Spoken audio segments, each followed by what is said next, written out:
महाभारत समाप्त हो चुका था। कुरुक्षेत्र की भूमि रक्त से लाल थी, पर धर्म की विजय हो चुकी थी। श्री कृष्ण अर्जुन के साथ वापस लौट रहे थे, पर उनका मन अशांत था। जब अर्जुन ने पूछा, प्रभु, आप मौन क्यों हैं?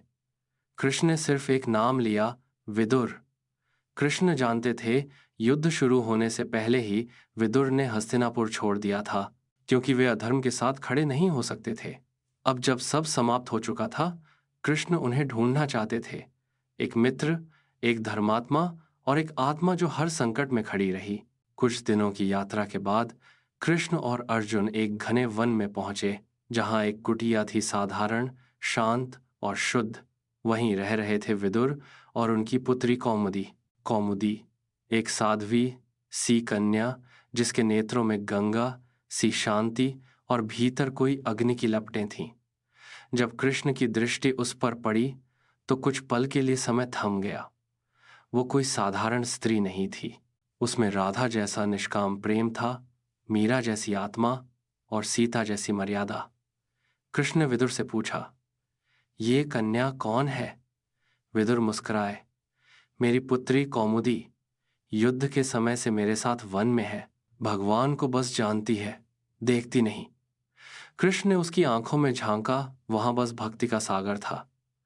कुछ दिन कृष्ण वहीं रहे।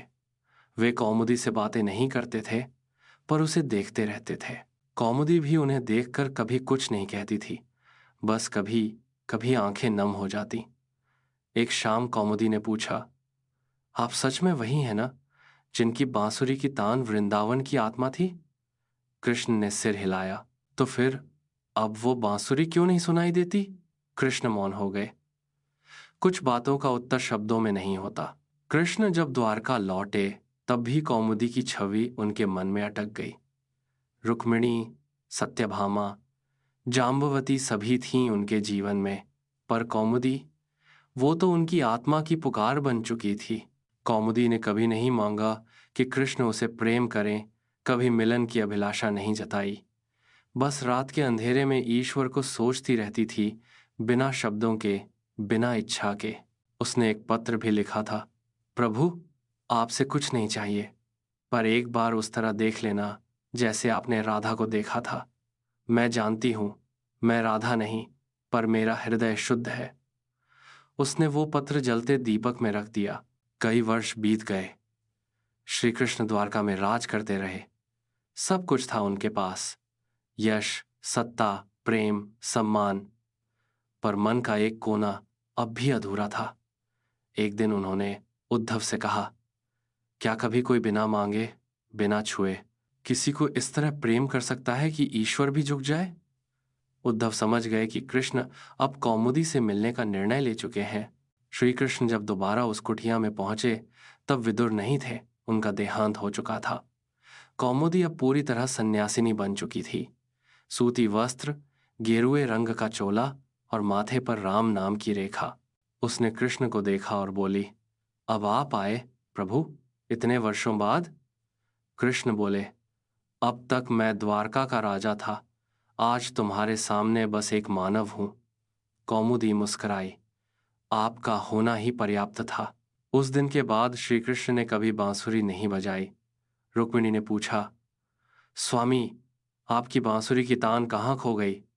कृष्ण बोले, जिस आत्मा के लिए वह बांसुरी थी, वह अब नहीं रही। अब अगर मैं उसे बजाऊं तो हर स्वर एक विलाप बन जाएगा। उस रात श्री कृष्ण अकेले बैठे थे। आकाश में चांद चमक रहा था, पर उनके नेत्रों से आंसू बह रहे थे। उन्होंने आकाश की ओर देखा और कहा, प्रेम जब मांगा नहीं जाता, तब वह ईश्वर के सबसे पास होता है। कौमुदी ने कभी कुछ नहीं मांगा, इसलिए मैं उसे सब कुछ देना चाहता था, पर देर हो गई।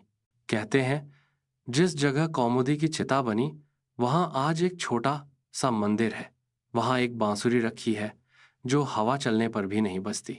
वहां जो भी जाता है, उसकी आत्मा एक क्षण के लिए मौन हो जाती है। वहां कोई मंत्र नहीं, कोई मूर्ति नहीं, सिर्फ एक बांसुरी और एक सच्चा प्रेम है।